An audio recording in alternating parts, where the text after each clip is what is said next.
Sarah Bernhardt no fue simplemente una actriz excepcional. Emergió como cara conocida en una Europa que se transformaba a gran velocidad a finales del siglo XIX, en plena Belle Époque.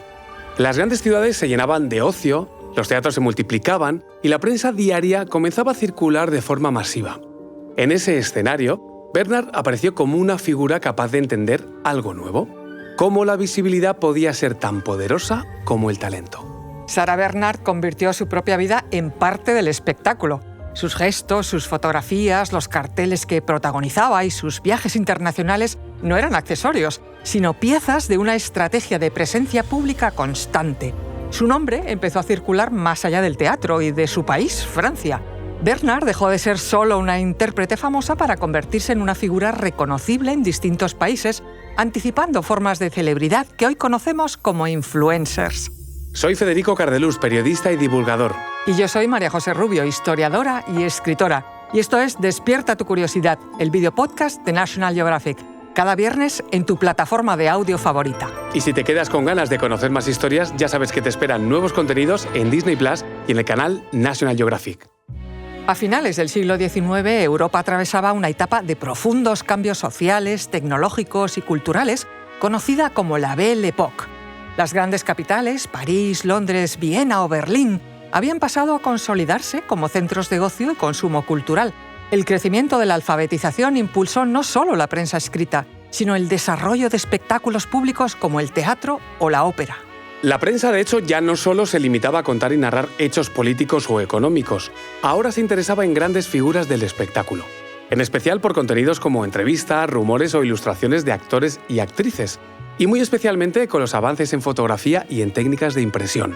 Ahora podían reproducir imágenes con rapidez y distribuirlas a gran escala. Por tanto, eso fue algo que se fijó en la memoria colectiva, una asociación entre celebridad y visibilidad. En todo este contexto, el teatro continuó siendo el principal medio de proyección artística, sobre todo si pensamos que antes del auge del cine y la radio, el escenario era donde se construyeron las grandes celebridades. Y es ahí donde cambió la mentalidad del público. Ya no se acudía solo por la obra, sino por quién la interpretaba. La fama de manera independiente al texto dramático empezaba a funcionar como fenómeno autónomo. ¿Y qué lugar ha destacado por ser siempre centro cultural de cada época? La ciudad de la luz, París. Repleta de cafés, bulevares, teatros, redacciones de periódicos, toda la infraestructura que ofrecía la ciudad era la ideal para que una figura pública ampliase su presencia más allá del escenario. Actuar era importante, sí, pero ahora construir una imagen reconocible, comentada y reproducible era fundamental. Y aquí es donde emerge la figura de Sarah Bernhardt, nacida en París en 1844. Muy joven entendió las oportunidades que le podría reportar el teatro. En 1860, con 16 años, ingresó en el Conservatorio de París y tras completar su formación, debutó en la Comédie Française en 1862. Pronto aprendió que, más allá de su talento como actriz, debía impulsar su presencia escénica, hacer de la suma de ambas cosas, el talento y la presencia, algo memorable. Más concretamente, Sarah entendió que la intensidad, la expresividad o la actitud en escena conectaba con un público que empezaba a buscar emociones fuertes y personalidades extravagantes, y no solo encima de una tarima. De forma paralela, la prensa encontró un personaje con un ideal provocador y dispuesto a ocupar la escena pública que encajaba de lleno con las nuevas tendencias. Y Sarah, con una inteligencia sublime, no se limitó a aceptar esa nueva posición mediática, sino que la aprovechó y usó activamente. Para ello autorizó retratos fotográficos, posó para pintores y escultores y permitió que su imagen circulase en carteles y publicaciones de forma libre. Destaca especialmente su colaboración con el cartelista Alphonse Mucha, cuyas imágenes de estilo Art Nouveau no solo anunciaban sus obras, sino que fijaron su rostro como un icono visual de la época, incluso para quienes no acudían al teatro con regularidad. Y esto no era un detalle menor, sobre todo si entendemos que Sarah no procedía de la alta burguesía ni respondía al rol asignado para una mujer de su tiempo. Su propia biografía rompía moldes, algo que la prensa no tardó en destacar.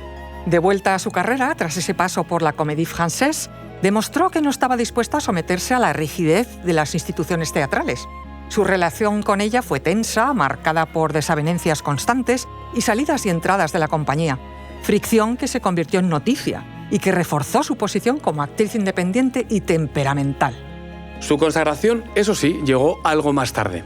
Interpretaciones como La Dama de las Camelias de Alexandre Dumas hijo la situaron en el centro de la escena teatral europea.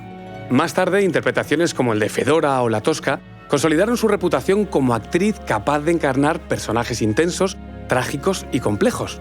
Bernhardt hizo esos papeles suyos, hasta el punto de que muchos identificaron las obras con su nombre. Aunque sin duda la decisión más controvertida de su carrera fue la decisión de interpretar personajes masculinos. Su interpretación de Hamlet se convirtió en el ejemplo más citado de su imagen como artista libre y alejada de las convenciones.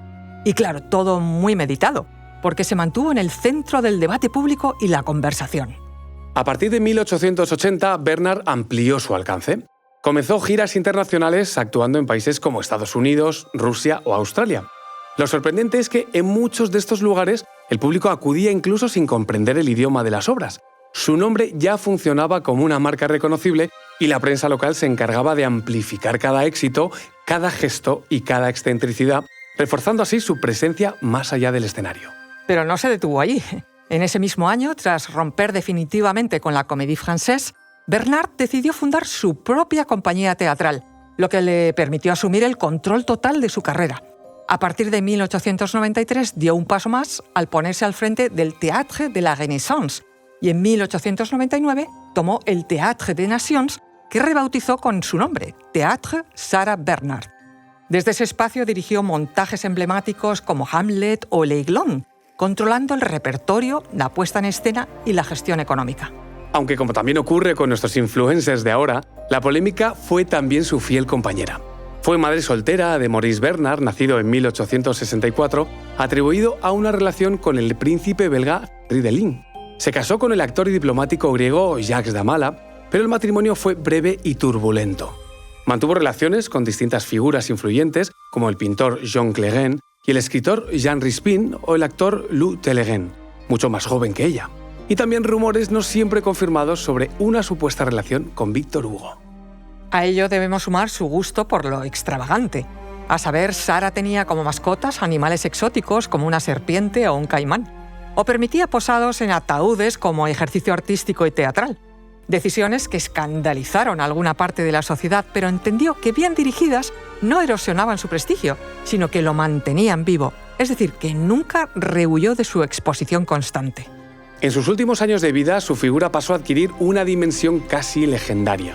Cuando el cine comenzó a abrirse paso como nuevo lenguaje, Sarah Bernhardt también trasladó su fama del escenario a la gran pantalla, participando en algunas producciones mudas, como La Dama de las Camelias, estrenada en 1912. No se trataba de empezar de cero, sino de extender su presencia a un medio emergente que ya se alimentaba de figuras consagradas. En 1915 su figura terminó de fijarse en el imaginario colectivo. A raíz de una grave infección ósea derivada de una antigua lesión durante una representación de La Tosca, le fue amputada la pierna derecha.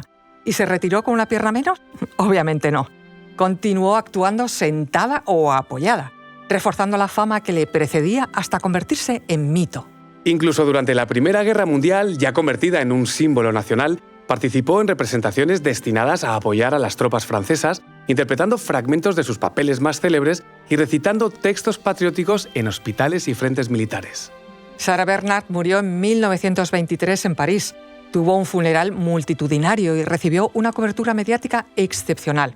Para entonces su nombre ya no designaba solo a una actriz de la Belle Époque, sino a una personalidad que convirtió su vida, sus decisiones y sus controversias en parte esencial de su proyección. En un momento en el que la fama empezaba a construirse más allá del escenario, Sarah Bernhardt entendió la visibilidad como parte del espectáculo. No fue solo una gran actriz, sino una presencia pública constante, reconocible y comentada. En el París de finales del siglo XIX no solo encarnó el espíritu de la Belle Époque, sino que ayudó a definir qué significaba ser una celebridad, una influencer de hoy, muchos años antes de que existiera el término. Esto es Despierta tu curiosidad, el videopodcast de National Geographic. Cada viernes en tu plataforma de audio favorita. Y si te quedas con ganas de conocer más historias, ya sabes que te esperan nuevos contenidos en Disney Plus y en el canal National Geographic.